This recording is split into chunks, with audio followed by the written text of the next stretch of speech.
সবাই বলে ইব্রাহিম তুমি কি জানো না এগুলো কথা বলে না। সৈয়দনা ইব্রাহিম বলে যে এটা কথা কয় না, ওইটার পূজা করস কেন? নিতেন বিশ্বনবী পাটির মধ্যে সিজদা করতেন, আবার বিশ্বনবী সিজদা করে যখন দাঁড়িয়ে যেতেন মা আয়েশা আবার আগের মতো পা বিছিয়ে দিতেন। আল্লাহু আকবার।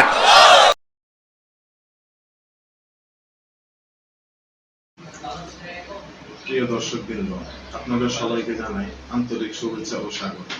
আমরা সবাই জানি ইসলাম একটি পূর্ণাঙ্গ জীবন ব্যবস্থা। এই দিন আমাদেরকে শিখিয়েছে কিভাবে চলতে হবে, কিভাবে কথা বলতে হবে, কিভাবে মানুষকে ভালোবাসতে হবে, কিভাবে আল্লাহর সন্তুষ্ট করতে হবে। আজকের এই আলোচনার মাধ্যমে আমরা চেষ্টা করব কোরআন ও হাদিসের আলো থেকে কিছু শিক্ষা নেওয়ার, আমাদের ভুলগুলো সংশোধন করা এবং সত্যিকার এরপরে বাৎসরিক পূজা অনুষ্ঠানের দিন আসলো। কিছুদিন আগে একটা হয়েছে না সরস্বতী, এটা বোধহয় হিন্দু ভাইদের বিদ্যার দেবী। এরা এক একজনের কাছে এক একটা জিনিস নিয়ে যাওয়া লাগে। আমরা সব জিনিস চাই একজনের কাছে, তিনি কে? এটা কঠিন না সহজ? বিদ্যার জন্য ওই মন্দিরে, সৌন্দর্যের জন্য এই মন্দিরে, খাদ্যের জন্য দুর্গার কাছে, ঝামেলা না?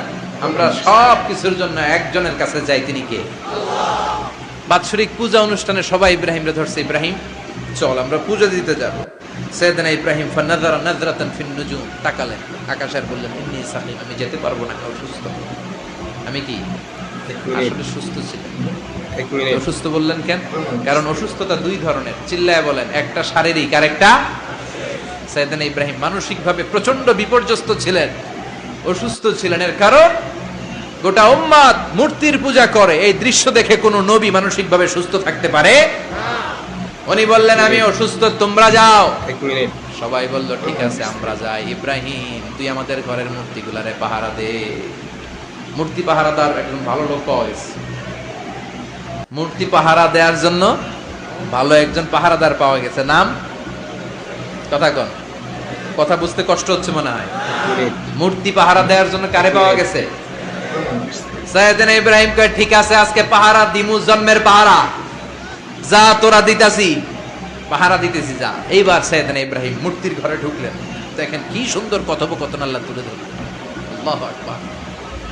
মূর্তির ঘরে, দেবীর ঘরে ঢুকে উনি ঘুরে ঘুরে তাকায়, দেখে একটা এমনি হাত আর একটা ব্যাগ, 14-15টা হাত নিয়ে তাকায় আছে। উনি সবগুলার সামনে এভাবে তাকায় আছে, দেখে এক একটা এক এক চেহারা, একটা হাতির গণেশ স্টাইলের, আর একটা এরকম, আর একটা নারীর, আর একটা বাঘের, আর একটা তলোয়ার নিয়ে আইতাছি কোপায় ফেলাম আছে না নাই?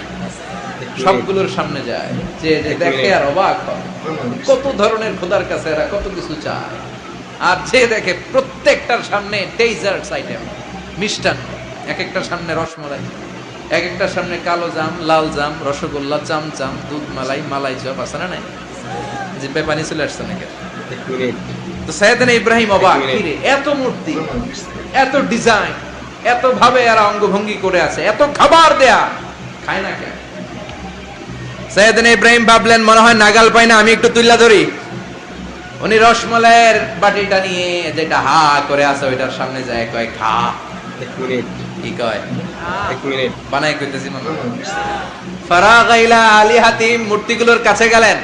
ফাকালা আলা তাকুলুন, খাবি না? খাবি না ডারে আমি কিছু খা, কোরআন থেকে বলছে, ঠিক কি না? উনি ভাবলেন ওরা হয়তো খেতে পারে না, নাগাল পাচ্ছে না, কিংবা আমারে দেখে লজ্জা পাচ্ছে। নিজ থেকে রসমলাইয়ের বাটি তুলে ধরলেন, উনি বললেন খা, আর ওগুলা কয় হা হা করে রয়েছে, নরেও না সরেও। উনি মুখের সামনে তুলে ধরে বললেন আলা তাকুলুন, খা। সবগুলার সামনে গেলেন, খা খা। কেউ খায় না, ওগুলো হা করে আছে। সাইয়েদনা ইব্রাহিম বললেন খা, কেউ কথা কয় না। উনি বললেন খাবি না কেন? তাইলে কথা ক। এই যে কষ্ট করে উড়াইলি, মুখের সামনে দিলাম, খাবি না কেন? কথা বল। আল্লাহ তাকুলুন, খাবি না কেন? কথা বল। মালাকুম লা তাতাকাল্লামুন, খাবি না কেন? মালাকুম লা তানতিকুন, হয় খা নয় কথা ক। বলতেই লাগলেন খা খা। প্রত্যেকটা মূর্তির সামনে গেলেন, খা। ওগুলা করে আছে হা, কোনো কথা কয় না। কয় কেন খাবি না? তাহলে কথা ক। খায়ও না, কথাও কয় না। আপনার ছেলে বায়না ধরছে, আব্বা চানাচুর খাও। কি খাও? চানাচুর কিনে দিলেন, এই নে চানাচুর। এখন চানাচুর খায় না। কিরে বাপ খাবি না কেন? কথাও কয় না, খায়ও না, কথাও কয় না। এখন বাকি আছে কোনটা? কথা কর। ফারাগা আলাইহিম দারবাম বিল ইয়ামিন, ডান হাতে কোপানো শুরু করলেন। ইচ্ছা মতো ঘুষি কিল মারতে মারতে মূর্তিগুলার সাইজ। ফারাগা আলাইহিম দারবাম বিল ইয়ামিন, এক একটা নবীর হাতে জান্নাতি শক্তি দিয়েছে কে? খা নাইলে কথা ক, খায় না, কথাও কয় না, বাকি আছে মাইর। মারতে শুরু করলেন, মারতে মারতে সব শেষ। তারপরে খুঁজে পেলেন একটা কুড়াল। কি পাইলেন?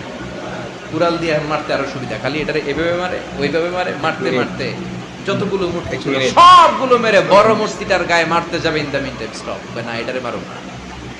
ফাজআলাহুম জুদাদান, সবগুলোরে টুকরা টুকরা, ইল্লা কাবীর আল্লাহুম, বড়টা ছাড়া ওইটারে রেখে দিলেন। আর বুদ্ধি করে কুড়ালটারে বড়টার কাঁধে ঝুলাইয়া দিলে, বড় মূর্তিটার কাঁধের মধ্যে ঝুলাইয়া দিলেন। ঘটনাটা সুন্দর হয়েছে না? কেমন যেন মনে হয় এটা কোপাইয়া দাঁড়া রয়েছে বাপের বেটার মতো। বড় পূজার শেষ, পূজার দিনক্ষণ শেষ। বিকেল বেলা পূজা মণ্ডপ থেকে সব এসে দেখে সর্বনাশ। পাহারাদার ইব্রাহিম কই, আনতা ফাআলতা হাযা বিআলিহাতিনা ইয়া ইব্রাহিম। ইব্রাহিম, সর্বনাশ কে কইছে? তুই কইছত নি? আইনো বড়টাই কইছে, ওইটাতে জিজ্ঞেস করো। বাল ফাআলাহু কাবীরুহুম হাযা ফাসআলুহুম ইন কানু ইয়ানতিকুন। কোরআন থেকে বলছি, আমি করি নাই। ওই দেখ কুড়ালটা কার কান্দে? বড়টার কান্দে, ওইটারে জিগা। সবাইকে খাইছে। সবাই বলে, ইব্রাহিম তুমি কি জানো না এগুলো কথা বলে না? সাইয়েদনা ইব্রাহিম বলে যে এটা কথা কয় না, ওইটার পূজা করস কেন? যেটা কথা বলে না, যেটা নিজেরাই নিজেদেরকে মায়ের থেকে বাঁচাতে পারে না, নিজেরাই নিজেদেরকে রক্ষা করতে পারে না, তোরে কিভাবে রক্ষা করবে? এগুলোর পূজা কেন করিস? ফাবুহিতাল্লাযী কাফার, কারো কোনো জবাব নাই, লা জবাব। সবাইকে, ইব্রাহিম তুই বড্ড বেড়ে গিয়েছিস, তোরে নমরুদের কাছে নেওয়া হবে, রশি দিয়ে পেঁচিয়ে নমরুদের কাছে নেওয়া হলো। নমরুদের নাম শুনছেন? শোনেন নাই বোধহয়, শোনেন নাই? পৃথিবীতে 4 জন বাদশা ছিল, যারা গোটা বিশ্বের বাদশা। গোটা বিশ্বের 2 জন কাফের, 2 জন মুমিন। মুসলমানের একজন হচ্ছে যুলকারনাইন, আরেকজন হচ্ছে সাইয়েদনা সুলাইমান। কাফেরের একজন হচ্ছে বাখতানাসার, আরেকজন হচ্ছে নমরুদ। এই নমরুদের কাছে নিয়ে যাও, রশি দিয়ে বেঁধে। এবার নমরুদের সাথে কি ডায়ালগ মারছে এটা তো আর কোরআনে নেই। কথা কও, এটাও আছে। নমরুদ বলে, ইব্রাহিম শুনলাম তুমি নাকি আমাদের খোদাগুলোরে মারছো,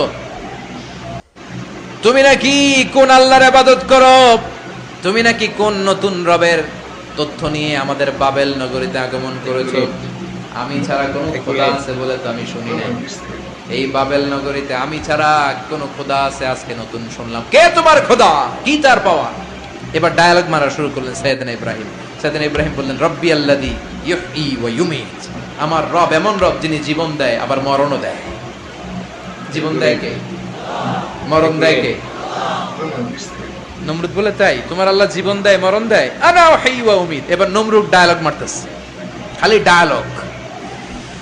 আনা উহয়ী ওয়া উমীত, আমিও তো জীবন দেই, আমিও তো মরণ দেই।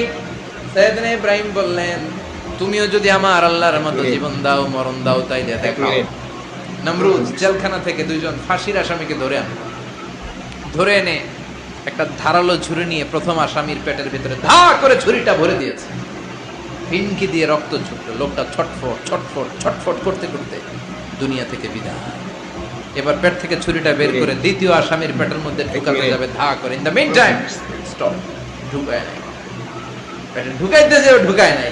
তো ইব্রাহিম, এই যে দেখো তোমার সামনে প্রথম লোকটারে আমি মৃত্যু দিলাম, আর এটারে মৃত্যুর পথ থেকে বাঁচাই, এটারে আমি জীবন দিলাম। প্রথমটারে দিলাম জীবন, পরেরটারে দিলাম, প্রথমটারে দিলাম মরণ, পরেরটারে দিলাম জীবন। তোমার রব যেরকম করে জীবন দেয় আর মৃত্যু দেয়, আমিও জীবন দেই, আমিও মৃত্যু দেই। চিল্লায় পড়েন নাউযুবিল্লাহ। সাইয়েদনা ইব্রাহিম বিপদে পড়ে গেলেন। তাই তো, আসলেই তো প্রথম লোকটারে মৃত্যু দিল, দেয় নাই? কথা কন, ছুরি মেরে রক্ত বের করে ওর মৃত্যু দেয় নাই? পরের লোকটারও একই ভাবে মৃত্যু দিতে যে সেখান থেকে বাঁচিয়ে জীবন দিল। ভেজাল আছে না নাই? এবার সাইয়েদনা ইব্রাহিম বলে, ফাইন্নাল্লাহ ইয়াতি বিশ-শামসি মিনাল মাশরিকি ফাআতি বিহা মিনাল মাগরিবি ফাবুহিতাল্লাযী কাফার। সাইয়েদনা ইব্রাহিম বললেন, বুঝলাম তুমি আমার আল্লাহর মতো জীবন দাও, বুঝলাম তুমি আমার আল্লাহর মতো মরণ দাও, কিন্তু নমরুদ খেয়াল করে শোনো, আমার আল্লাহ প্রতিদিন সকাল বেলায় পূব আকাশ থেকে জল জলে সূর্যটা উঠায়। তোমার যদি এরকম কোন ক্ষমতা থাকে, তুমি আগামীকাল সকাল থেকে পূর্ব দিক থেকে সূর্য না উঠিয়ে পশ্চিম দিক থেকে সূর্যটা উঠাও। ফাবুহিতাল্লাযী কাফার, এবার ধরা গেছে। এবার জায়গার মধ্যে ধরা, একেবারে স্টপ, লা জবাব। নমরুদের মুখে কোনো জবাব নাই। এবার নমরুদের মেজাজ নরম নাকি গরম? এক মিনিট কথা কয়। গরম মেজাজ নিয়ে কয় হাররিকু, এটারে আগুনে জ্বালা, এটারে আগুনে ফেল। নমরুদ বুঝে নাই যে আগুনের মালিক কে। বিশাল আগুনের কুণ্ডলি পাকিয়ে সাইয়েদনা ইব্রাহিমকে আগুনের মধ্যে ফেলে দেয়া হলো। হাতের মধ্যে রশি, এক মিনিট পায়ের মধ্যে রশি, সারা দেহের মধ্যে রশি পেঁচিয়ে আগুনের কুণ্ডলিতে ফেলে দেয়া হলো। মুহূর্তের মধ্যে আগুনের প্রজ্বলন শক্তি ওই রশিগুলোকে জ্বালিয়ে পুড়িয়ে সারখার করে দেয়, কিন্তু সাইয়েদনা ইব্রাহিমের দেহের একটা পশমও জ্বালায় না। যে রশি দিয়ে টাইট করে পাচ্ছে, ওনার দেহের সাথে লাগানো টাচ করা রশি, ওই রশি জ্বলে যায়, কিন্তু সাইয়েদনা ইব্রাহিমের পশম জ্বলে না। চিল্লায় পড়েন আল্লাহু আকবার। যদি তোমাদের মাঝে কেউ ইব্রাহিমের মতো ঈমান আনিতে পারো, অগ্নিকেও পুষ্প বলে পরিণত করিতে পারো, ঠিক কিনা? মুসার মতো ঈমান হলে রাস্তা হবে সাগর জলে, ইউসুফের মতো ঈমান হলে একে একে দরজা খোলে। সাইয়েদনা ইব্রাহিমের মতন ঈমান যদি আজও থাকে বিদ্যমান, এক মিনিট অগ্নিকুণ্ডে দেখতে পাবে খুবসুরতে ফুল বাগান, ঠিক কিনা? ওই ঈমানটা দরকার। ওই ঈমান যদি ঈমানের মতো হয়, আগুনের কুণ্ডলকে ফুল বাগান বানিয়ে দিবে কে? সাইয়েদনা ইব্রাহিম বসে রইলেন। নমরুদ কয় আরো আগুন জ্বালা, এলাকার বড় বড় গাছগুলো তক্তাগুলো কেটে আগুনের কুণ্ডলিতে ফেল। তক্তা লাকড়িগুলো আগুনের কুণ্ডলিতে ফেলা মাত্র দাউ দাউ করে লাকড়িগুলোকে, তক্তাগুলোকে আগুন জ্বালিয়ে দেয়, কিন্তু সাইয়েদনা ইব্রাহিমকে জ্বালায় না। সুবহানাল্লাহ। আগুনের মালিক কে? ওই আল্লাহ আজও আছে না নাই? তিনি আগুনরে অর্ডার করলেন, সৃষ্টির শুরু থেকে তোকে একটা ধর্ম দিয়েছি, সব জ্বালিয়ে দেয়া, পুড়িয়ে দেয়া, আজকে কয়েকদিনের জন্য তোর ধর্মটাকে আমি স্টপ করে দিলাম। চিল্লায় পড়েন আল্লাহু আকবার। কুলনা ইয়া নারু কুনি বারদান ওয়া সালামান আলা ইব্রাহিম। আল্লাহ বললেন আগুন খবরদার, এক মিনিট আমার ইব্রাহিমের গায়ের যেন পশম না পুড়ে যায়, কারণ ইব্রাহিমের সন্তান হবে ইসমাইল, আর ওই ইসমাইলের বংশে আমি পাঠাবো আখিরি জামানার পয়গাম্বার। ইব্রাহিমের জন্য কিছু না হয়, কোন ইবারদা ঠান্ডা হয়ে যা, কি হয়ে যা, কিন্তু এত বেশি ঠান্ডা হবি না যাতে ইব্রাহিমের সর্দি না লেগে যায়। সুবহানাল্লাহ। আগুন বলে আপনি বললেন কোন ইবারদা ঠান্ডা হ, আবার কোন এত ঠান্ডা হবি না যাতে সর্দি না লাগে। কেমন ঠান্ডা হবো? আল্লাহ বললেন সালামান আলা ইব্রাহিম, সালাম হয়ে যা, শান্তির গুলবাগিচা হয়ে যা, এয়ার কন্ডিশন নাতিশীতোষ্ণ হয়ে যা। চিল্লায় পড়েন আল্লাহু আকবার। 40 দিন ছিলেন এই আগুনের কুণ্ডলিতে, কিচ্ছু হয় না। সুবহানাল্লাহ পড়বেন না?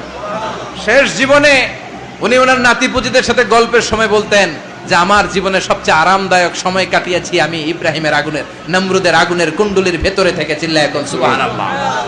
তার মানে পুরো আগুনের কুণ্ডলির গুলবাগিচা বানিয়ে দিয়েছে কে? ওনার জীবনের শ্রেষ্ঠ সময় নাকি এটা? সবচেয়ে আরামসে নাকি কাটিয়েছে এই আগুনের কুণ্ডলির ভেতরে। চিল্লায় পড়েন আল্লাহু আকবার। এবার আল্লাহ ডেকে বলেন নমরুদ অনেক হয়েছে, আর না, অনেক চান্স তোমারে দিছি আমি, অনেক ছাড় দিছি, মাগার ছেড়ে দিব না। আল্লাহ কি দেয়? ছাড় দেয়, ছেড়ে দেয় না। মনে থাকবে? চিল্লায় বলেন তো আল্লাহ কি দেয়? কি দেয় না? নমরুদরে এতক্ষণ ধরে কি দিছে, কিন্তু কি আল্লাহ ছেড়ে দিবে? কথা বলেন। আল্লাহ বলে তোরে মারতে আমার কামান লাগবে না, গোলা লাগবে না, ফেরেশতা লাগবে না, তলোয়ার লাগবে না, নমরুদ তোরে মারবো আমি ল্যাংড়া মশা দিয়া। ফাআরসালাল্লাহু তাআলা বাউদা, আল বাউদাতু জুনদুম মিন জুনুদিল্লাহ। এই মশাগুলো আল্লাহর সৈনিক। কথা কন। এই মাছিগুলো আল্লাহর সৈনিক, এই সাপ আর ব্যাঙগুলো আল্লাহর সৈনিক, এই বাতাস আল্লাহর সৈনিক। এই মাটি আল্লাহর সৈনিক, মাটি যদি কাঁপাকাঁপি শুরু করে বসে থাকা যাবে? কথা কম। ভূমিকম্প হইলে সব দৌড়াদৌড়ি আছে না নাই? আগুন লাগলে দুর্ঘটনা আছে না নাই? বাতাস যদি 70 থেকে 80 কিলোমিটার বেগে ছুটে আসে দুর্ঘটনা আছে না নাই? ফারসালাল্লাহু বাউদা, আল্লাহ একটা ল্যাংড়া মশা পাঠালেন। এই ল্যাংড়া মশা নাকের ভেতর দিয়ে ঢুকে মস্তিষ্কের মাঝখানে যে কামড়াতে শুরু করেছে। মশার কামড় খাইছেন না আপনারা? শীতকালে যখন আমরা কম্বল মোড়া দিয়ে ঘুমাই, কানের সামনে যখন পন পন শুরু করে কেমন লাগে? কি বিরক্তি লাগে না? আবার ছেড়ে টেরে আবার শুই, আবার পন পন। সেই পন পনের আওয়াজই আমাকে সহ্য হয় না। ওই মশা নাকি দিয়ে ঢুকে এদিকে কামড়া, ওই বেড়ার কেমন লাগে? কথা কন। নাকের ভিতর দিয়ে মশা ঢুকে ভিতরে ফুট ফুট ফুট ফুট করে কামড় মারে। এই কামড় খাইয়া নমরুদ এবার নাচানাচি শুরু করছে। I M A disco dancer. Or dance দেখে সবাই হাসে, একেবারে I M A disco dancer. Or dance দেখে সবাই অবাক। ঘটনা কি? খোদাই লাফাইকে এতদিন ধরে সবাই নমরুদরে পূজা করতো আর বলতো নমরুদ সবচেয়ে বড় খোদা, নমরুদ সবচেয়ে। এখন খোদা কি করে? ড্যান্স দেয়। চিল্লা এখন কি দেয়? এবার নমরুদ বাঁচার জন্য মাথার মধ্যে আঘাত করে, কিন্তু মশা বের হয় না। চিল্লায় আওয়াজ করে উত্তরে বলেন, মশা ঢুকছে কার অর্ডারে? এই মশা বেরোবেও কার অর্ডারে? মাথার মধ্যে আঘাত করে ঘুষি মারে, কিল মারে, কিন্তু মশা বের হয় না। এবার আশেপাশের যারা আছে খাদেম খুদ্দাম কয়, তোরাও ঘুষি মার। খাদেম খুদ্দাম মনে মনে কয়, আজীবন অনেক মারছস, আজকে আমরা মারুম। সুযোগ পায়া কিলের উপর কিল আর ঘুষি। আজীবন অনেক কাজ করাইছিস আমাদেরকে দিয়ে, অনেক জুলুম করেছিস, আজকে সুযোগ পেয়েছে মতো মাইরা লই। খাদেম খুদ্দাম ওরাও কিল ঘুষি। ঘুষাইতে ঘুষাইতে চেহারার মানচিত্র পাল্টাই দিছে, মাকার মশা বের হয় না। এই মশা ঢুকছে কারা দেশে? কথা কন। এই মশাটা যদি বেরোতে হয় অর্ডার লাগবে একজনের। চিৎকার করে বলেন, চিনি কে? নিজেও মারে, বেরোয় না। খাদেম খুদ্দামরা মাথার মধ্যে কিল ঘুষি মারে, বেরোয় না। নমরুদ কয়, এবার আমারে জুতা মার। কি মার? আমরা পরি প্লাস্টিকের জুতা, বাটার জুতা, অ্যাপেক্সের জুতা, আগে পড়তো খরমের জুতা। খরমের জুতা বানাই কি দিয়া? কথা কর। এবার কাঠের জুতা দিয়ে খাদেম খুদ্দামরা মাথার মধ্যে বাড়ি। পিটাইতে পিটাইতে মাথাটাকে ফাটিয়ে রক্তাক্ত করে জামিনের মধ্যে নমরুদরে শুইয়ে দিয়েছে। আর আল্লাহর সৈনিক সেই বাউদা মশা নাকের ভেতর থেকে শূন্যে উড়াল মেরেছে। চিল্লায় পড়েন আল্লাহু আকবার। তার মানে এত শক্তিশালী হয়েও, গোটা বিশ্বের রাজা হয়েও নমরুদের ক্ষমতা নমরুদরে বাঁচাতে পারে নাই। চিল্লায় পড়েন ঠিক কিনা? এজন্য ক্ষমতা কাউরে বাঁচাতে পারে না, দাপট কাউরে বাঁচাতে পারে না, অহংকার কাউরে বাঁচাতে পারে না, সৈন্যবাহিনী কাউরে বাঁচাতে পারে না। বাঁচাতে পারে একজন। চিৎকার করে বলতে হবে, তিনি কে? পৃথিবীতে কেউ তো স্থায়ী হয় না, ওক না সে ফেরাউন কিবা নমরুদ। কেউ ভাবে চিরদিন রয় না, কেউ ভাবে চিরকাল রয় না। পৃথিবীতে কেউ স্থায়ী হয় না। নমজে পড়ো আজ দিলে মে তোমার চরণ তলে, হৃদয় যায় নামাজ। এ নামাজি আমার ঘরে, নামাজে পড়ো আজ দিলে মে তোমার চরণ তলে, হৃদয় যায় নামাজ। আল্লাহু আকবার পড়েন। তিনি দোয়া করলেন, আল্লাহ রাব্বি জাআলনি মুকিমাস সালাহ। আল্লাহ আপনি আমার নামাজ কায়েমকারী বানান। কি কায়েমকারী? তার মানে নামাজ পড়লে সবাই মিলে পড়তে হবে, ঠিক কি না? নামাজ কায়েমকারী বানান। আমার সন্তান ইসমাইলের নামাজ কায়েমকারী বানান। আমার দোয়াটা কবুল করেন। কবুল করে নিল কে? আবার বললেন, আল্লাহ মক্কার নিরাপদ বানান। কবুল করলো কে? আবার বললেন, ওয়াবা'আস ফীহিম রাসূলা। আল্লাহ এই শহরে একজন নবী পাঠান। কবুল করলো কে? যত দোয়া করছে সব কবুল করে নিল কে? এজন্য সাইয়েদনা ইব্রাহিমের জীবনী থেকে কি কি শিক্ষা গুনতে শুরু করেন। নাম্বার 1, আল জিহাদু দিদ্দা শিরক। ওনার জীবন থেকে প্রথম শিক্ষা হচ্ছে শিরকের বিরুদ্ধে জিহাদ। মুমিনের জীবনে জিহাদ চলবে কিসের বিরুদ্ধে? উনি মূর্তির সাথে আপোষ করে নাই, গাছের সাথে আপোষ করে নাই, মাছের সাথে আপোষ করে নাই, ধ্রুব তারা, চাঁদ, সূর্যের সাথে আপোষ করে নাই। উনি এক আল্লাহকে খুঁজে পেয়েছে। চিল্লায় বলেন ঠিক কি না? আল্লাহ সব গুনাহ ক্ষমা করে, শিরকের গুনাহ ক্ষমা করে। 2 নাম্বার শিক্ষা হচ্ছে সত্যকে অন্বেষণ করতে হবে। ওইটা আমার বাবার বিরুদ্ধে যাক, ওইটা আমার দাদার বিরুদ্ধে যাক, ওইটা আমার দলের বিরুদ্ধে যাক, ওইটা আমার মতের বিরুদ্ধে যাক, সত্য যেখানে আমিও সেখানে। চিল্লায় এখন ঠিক কিনা? এটা হচ্ছে সাইয়েদনা ইব্রাহিম আলাইহিস সালামের ঈমান স্পিরিট। শিরকের বিরুদ্ধে মুমিন জিহাদ করবে, সত্য যেখানে আছে মুমিন তালাশ করে সেটাকে ছিনিয়ে আনবে। সাইয়েদনা ইব্রাহিমের জীবনী থেকে 3 নাম্বার শিক্ষা হচ্ছে ভিশনারি অ্যাটিটিউডের হতে হবে মুমিনের। আমরা খালি 10 বছরের হিসাব করি, 20 বছর, 50 বছর, ইহুদিরা হিসাব করে 200 বছর। কোনো কাজ করার আগে 200 বছর পরে কি হইতে পারে ওইটা হিসাব করে।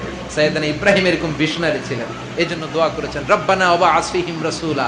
আল্লাহ যদিও ধুধুপ্রান্ত জনমানব হীন একটা এলাকা, আপনি এলাকায় এমন একজন নবী পাঠায়েন যেই নবীর আঁচলের নিচে গোটা বিশ্বটা একত্রিত হয়ে যাবে। কবুল করলেন কে? কি ভিশন দেখছেন, কি ভিশনারি অ্যাটিটিউড। তিনি তখন থেকেই বিশ্বনবীকে দেখতে পেয়েছিলেন। এজন্য ভিশনারি অ্যাটিটিউডের হন, স্বপ্নবাজ হন। স্বপ্ন সেটা না যেটা মানুষ ঘুমিয়ে ঘুমিয়ে দেখে, স্বপ্ন সেটা যেটা অর্জনের আকাঙ্ক্ষা মানুষের ঘুমাতে দেয় না। এটা ছিলেন সাইয়েদনা ইব্রাহিম, ভিশনারি অ্যাটিটিউডের ছিলেন। 4 নাম্বার শিক্ষা, যোগ্য প্রজন্ম তৈরি করে যাওয়া। উনি কি প্রজন্ম তৈরি করছে দেখেন। প্রথম ছেলে ইসমাইল, দ্বিতীয় ছেলে ইসহাক। ইসহাকের চ্যানেলে বনি ইসরাইলের সব নবীরা আসলো, আর এই চ্যানেলে বিশ্ব নবী আসলো। তার মানে বাপকা বেটা সিপাহিকা ঘোড়া। প্রজন্ম তৈরির দরকার আছে না নাই? শিরকের বিরুদ্ধে লড়াইয়ের দরকার আছে না নাই? আর নবীদেরকে মডেল হিসেবে মানার দরকার আছে না নাই? আমাদের মডেল কি কবিরা না নবীরা? নায়করা না নবীরা? নেতা নেত্রীরা না নবীরা? আমরা যেন নবীদেরকে মডেল হিসেবে মেনে জান্নাতে উপযুক্ত হতে পারে। আল্লাহ তুমি তৌফিক দাও।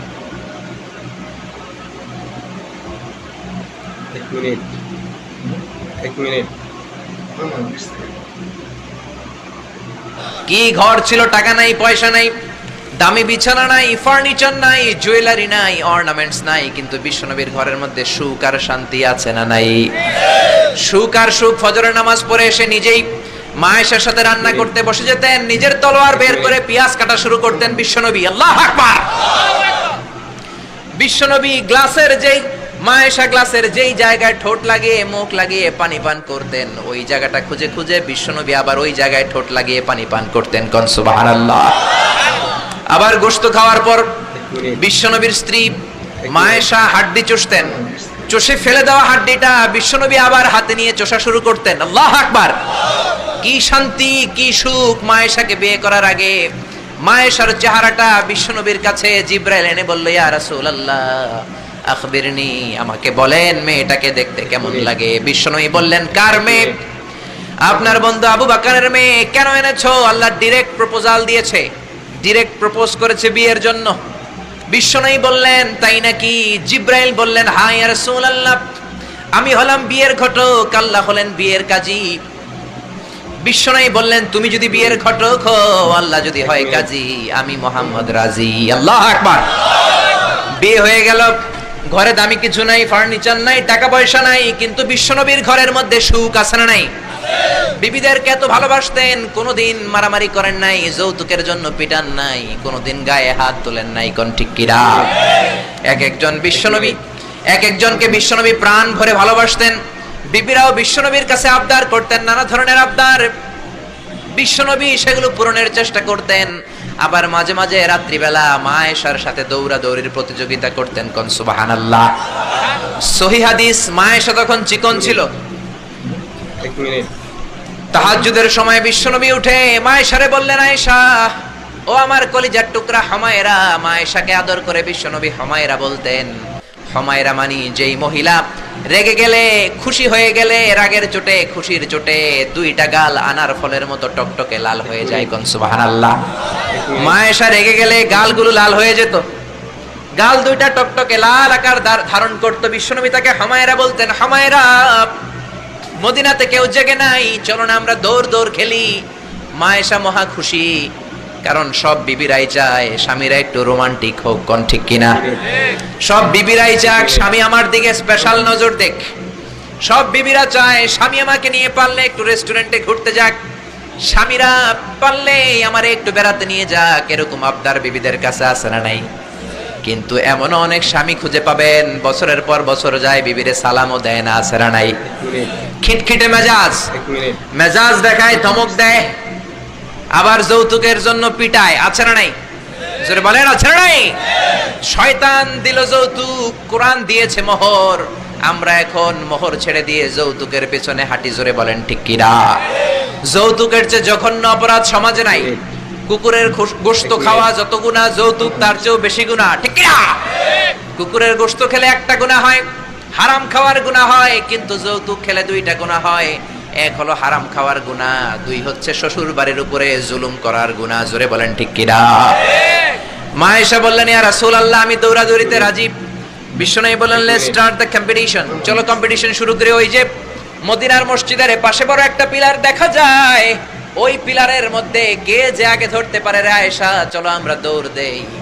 বিশ্বনবী বললেন, ওয়াহিদ ইসনাইনি সালাতা, 1 2 3 লেটস গো, চলো দেই দৌড়। বিশ্বনবী অপেক্ষাকৃত মোটা ছিলেন, মা আয়েশা চিকন ছিলেন। মা আয়েশা দৌড় দিলেন, বিশ্বনবীকে পেছনে ফেলে ওই পিলার ধরে মা আয়েশা ফার্স্ট হয়ে গেলেন। কোন সুবহানাল্লাহ। মা আয়েশা মহা খুশি, খিলখিলিয়ে হাসছেন। বিশ্বনবী মুচকি হাসতেন। আমার নবী কখনো খিলখিলিয়ে হাসেন নাই, আমার নবী সব সময় মুচকি হাসতেন। মুচকি হাসলে বিশ্বনবীর ঠোঁটও দেখা যেত, হালকা একটু দাঁতও দেখা যেত। পরে আল্লাহু আকবার। সব সময় তিনি তাবাসসুম পছন্দ করতেন। বিশ্বনবী বললেন, ঠিক আছে, আনতিল ফাইজা, তুমি বিজয়ী হয়েছো। তার ঠিক 6 বছরের পরের ঘটনা। এই 6 বছরের ব্যবধানে মা আয়েশার আগের মতো চিকন নাই, মা আয়েশারে মোটা বানিয়ে দিয়েছে কে? আবার 6 বছর পরে বিশ্বনবী তাহাজ্জুদের সময় উঠলেন, মা আয়েশারে ডেকে বললেন, আয়েশা, মদিনার কোন লোক জেগে নাই, সবাই ঘুমিয়ে আছে, চলো আজকে রাতেও দৌড় খেলি। মা আয়েশা বললেন, আমি রাজি, চলেন শুরু করে দেই। বিশ্বনবী আবার ওই জায়গায় যেয়ে দাঁড়ালেন, বললেন, ওই যে মসজিদে নববীর পিলার দেখা যায়, কে কার আগে পিলার ধরতে পারে? রেডি, আমরা শুরু করে দেই। 1 2 3 স্টার্ট, গো। বিশ্বনবীও দৌড়, মা আয়েশাও দৌড়, জনমের দৌড়, আইজও দৌড়, কাইলও দৌড়। কে কারে হারাতে পারে? বিশ্বনবী আগের মতোই আছেন, কিন্তু মা আয়েশারে মোটা বানিয়ে দিয়েছে কে? এবার আর বিশ্বনবী চান্স দেন নাই মা আয়েশারে। বিশ্বনবী ওই দিন আসলে ইচ্ছা করে হারেন নাই, মা আয়েশারে জিতানোর জন্য দেরিতে গিয়েছেন। কোন ঠিক কিরা? আমার নবী যদি শক্তি দিয়ে দৌড়ায়, নবীর সাথে কেউ দৌড়ে জিততে পারে না। জোরে বলেন ঠিক কিরা? মদিনাতে বিশ্বনবী যখন ঘোড়া হাঁকাতেন, সাহাবীরা বলতেন 1 মিনিটের মধ্যে, আধা মিনিটের মধ্যে বিশ্বনবীর ঘোড়া যে কত সামনে চলে যেত। সামনে আমরা ধোঁয়ার বালি দেখতাম, বিশ্বনবীরে খুঁজে পাওয়া যেত না। আল্লাহু আকবার। আবার তিনি যখন ওট হাঁকাতেন, পাগলের মতো বাতাসকে পেছনে ফেলে ওটগুলো দৌড়াতো। আদবা আর কসওয়া, এই দুইটা ওট নবী ব্যবহার করতেন। নবী কি ব্যবহার করতেন এগুলো জানেই না। সালমান খান কোন ব্র্যান্ডের টিস্যু দিয়া টয়লেটে যায় এটাও জানে। 1 মিনিট। কোন নায়ক কি করে, সাকিব আল হাসান কোন ড্রিঙ্কস খায় এরকম মাসেল বানাইছে, সবার মুখস্থ আছে না নাই? এরপরে মাশরাফি কেমনে পেস বল করে, ওই প্র্যাকটিস আছে না নাই? কে কেমন কি করে সব মুখস্থ, কিন্তু নবীরা কেমন চলতেন, নবীদের সুনান কি ছিল, এটা আমাদের জানা নাই। জোরে বলেন ঠিক কি না? বিশ্বনবী যদি দৌড়ের মতো দৌড় দেয়, কেউ পারে না। এমন শক্তি আল্লাহ বিশ্বনবীর মাসলের মধ্যে দিয়েছেন, কাউরে একবার ধরলে খবর আছে না নাই? মক্কার সবচেয়ে বড় কুস্তিগিরের নাম হলো রুকানা। রুকানার সাথে কুস্তিতে কেউ পারে না। সাহাবীরা বললেন, ইয়া রাসূলুল্লাহ, ইয়া হাবিবাল্লাহ, কোনদিন আপনি রুকানার কাছে যাবেন না, কেননা রুকানা হলো সব চাইতে বড় কুস্তিগির, রুকানা কুস্তি দিলে আপনি পারবেন না। কিন্তু বিশ্বনবীর দাওয়াত তো কোনো গুটি কয়েক মানুষের জন্য নয়, সবার জন্য, ঠিক কি না? সবার জন্য দাওয়াত দিতে হবে। বিশ্বনবী ফজরের নামাজের পরে সাহাবাদের চোখকে ফাঁকি দিয়ে রুকানার কাছে চলে গেল। রুকানার কাছে যে বলল, ইয়া রুকানা আসলিম তাসলাম, ইসলাম ধর্ম গ্রহণ করো, শান্তি দিবে কে? রুকানা বলে, ধর্ম গ্রহণ করব না, একটা শর্তে করতে পারি, কুস্তিতে মুসারাআতে যদি আমাকে হারাতে পারো, আমাকে যদি কুস্তি খেলে হারিয়ে দিতে পারো, তাহলে আমি কালিমা পড়ে নেব। বিশ্বনবী বললেন, আমি তো কুস্তি লাগি না, আমি কাউরে মারি না, তবে জাহান্নামের মাইর থেকে বাঁচানোর জন্য আমি এসেছি। বলেন ঠিক কি না? রুকানা বলে, না না, আমি রাজি হব না, আমাকে হারিয়ে দিতে পারলে তবেই আমি কালিমা পড়তে রাজি। বিশ্বনবী দয়ার নবী, মায়ার নবী, একটা লোক যদি জাহান্নামের আগুন থেকে বাঁচে, এইটা বিশ্বনবী বেশি বেশি চাইতেন। বিশ্বনবী রাজি হয়ে গেলেন। এবার কুস্তি লাগার পালা। রুকানা একটা হাফ প্যান্ট পরে পজিশন নিচ্ছে। রেসলিং খেলা দেখেন নাই? ডোনাল্ড ট্রাম্পের ট্রাম্প টাওয়ারের ভিতরে এটি খেলে, গায়ের মধ্যে তেল মেখে কুস্তিতে পজিশন নিচ্ছে। বিশ্বনবী পজিশন নেয় না, রুকানা লাফায়, আমার নবী লাফায় না। বিশ্বনবী রুকানারে ডেকে বলল, রুকানা লাফাও কেন? রুকানা বলে, এই খেলা খেলতে হলে সবার লাফাতে হয়, তুমি লাফাও না কেন? মুহাম্মদ তুমিও লাফাও। বিশ্বনবী বললেন, আমি লাফালাফি পছন্দ করি না, আমার নবী সেলাইবিহীন লুঙ্গি ব্যবহার করতেন। সেলাই ছাড়া লুঙ্গি পরে যদি কেউ লাফালাফি করে বাতাসে সতর খুলে যাওয়ার সম্ভাবনা আছে না নাই? বিশ্বনবী লাফালাফি করেন না, দাঁড়িয়ে আছেন। রুকানা বলে, মোহাম্মদ তুমি আগে বক্সিং মারো। বিশ্বনবী বললেন, আমি কাউরে মারি না, কারণ আমারটা খাইয়া হজম করার যোগ্যতা কারো নাই, ঠিক কি না? বিশ্বনবী বললেন, আমি মারবো না, তুমি মারো। রুকানা বলে, তুমি মারো। রুকানারাও রাজি করাতে পারেন না। বিশ্বনবী বক্সিং মারেন নাই। বিশ্বনবীর মুবারক ডান হাতটা নিয়ে রুকানার বাম কাঁধের মধ্যে টাচ করে বিশ্বনবী বললেন, ও রুকানা, এত লাফাও কেন, এত লাফাও কেন? বিশ্বনবী ডান হাত দিয়ে কাঁধের মধ্যে ধরতে দেরি, মুহূর্তের মধ্যে রুকানা বেহুশ হয়ে যায়। আল্লাহু আকবার। সবাই রুকানার মাথার মধ্যে পানি ঢালে হুশ করে বলে, রুকানা তুই তো বড় শিয়ানা। ওরে রুকানা তুই তো বড়, তোর শিয়ানাগিরি গেল কই? আব্দুল্লাহর বেটা মুহাম্মদ তোরে ঘুষি দেয় নাই, কিক মারে নাই, বক্সিং মারে নাই, শুধু একটু ধরেছে, বেহুশ হলি কেন? রুকানা বলে, আরে তোরা তো জানিস না, তোরা কিছু দেখিস নাই, তোরা দেখেছিস মুহাম্মদ হাত দিয়ে আমার গায়ের মধ্যে ধরেছে। আসলে ওইটা হাত ছিল না, আমার মনে হয় গোটা উহুদ পাহাড়টা এসে আমার কাঁধের উপরে চেপে বসেছে। জোরে কোন সুবহানাল্লাহ। বিশ্বনবী রুকানাকে বললেন, রুকানা তুমি তো হেরে গেলে, এবার কালিমা পড়ো। কয়, না না, আমি রেডি আছিলাম না, তুমি আগে ধরছো। মুনাফিকেরা মিথ্যা বলে, জোরে বলেন ঠিক কিনা? কাফিরেরা মিথ্যাবাদী হয়। বিশ্বনবী বললেন, ঠিক আছে তাহলে আবার লাগবো।